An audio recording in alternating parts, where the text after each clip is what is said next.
And joining us now is former ambassador to Morocco and former presidential advisor for the Middle East, Mark Ginsburg. Also with us, Sarit Zahavi, a major in the IDF reserves, who specializes in analysis of Israel's challenges along the northern border. Great to have both of you with us this morning. Ambassador, lots of things happening at once. Airstrikes intensifying, a troop buildup, efforts to free hostages. Now we have aid going into Gaza. The New York Times is reporting that the Biden administration is advising Israel to delay a ground invasion. The U.S. is hoping to buy more time for hostage negotiations, to allow more humanitarian aid to reach Palestinians. How much sway would the U.S. have in this situation, do you think? I think an enormous sway. I mean, the president has been talking regularly to Prime Minister Netanyahu. It's clear that not only Israeli hostages are being held, but American hostages. The Israelis have a limited time window here because the longer that this ground invasion is delayed, the longer that it makes it difficult for Israel to claim that it's been able to eliminate the vestiges and decapitate Hamas.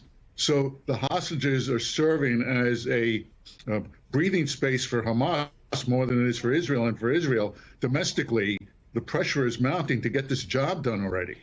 Sarit, a big focus right now is rescuing those hostages who could be anywhere in Gaza, including the underground tunnels Hamas has built that we've heard so much about. Some military experts describing those tunnels as a soldier's nightmare. In fact, one person who's been inside the tunnels described it like being underwater.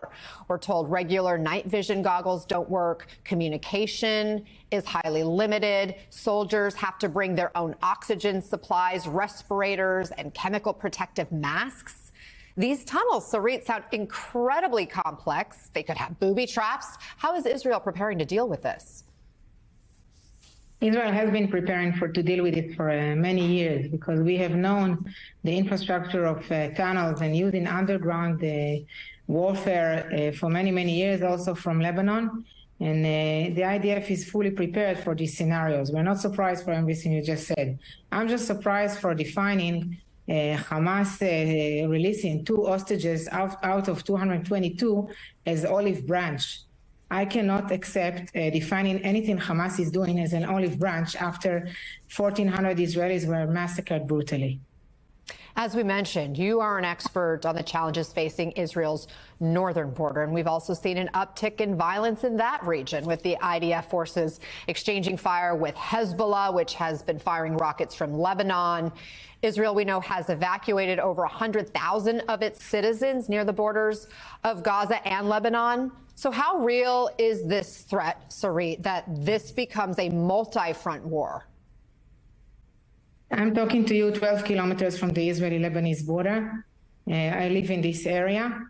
We feel that threatened. We feel that Hezbollah is preparing for its invasion because Hezbollah every day launched anti-tank missiles against IDF positions and civilians on the border. We don't feel that Hezbollah is, in a dilemma or deterred or whatever. Hezbollah is a partner to this Hamas plan, and he will try to execute his plan whenever he will be capable of doing so, dragging Israel into war.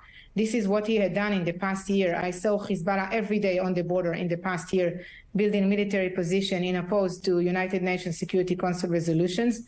They were watching me all the time. They were watching IDF soldiers all the time. So it was fully prepared. A decade ago, Hezbollah published an operational offensive plan similar to the plan that was finally executed by Hamas, including the plan to kidnap hostages and use them as human shields.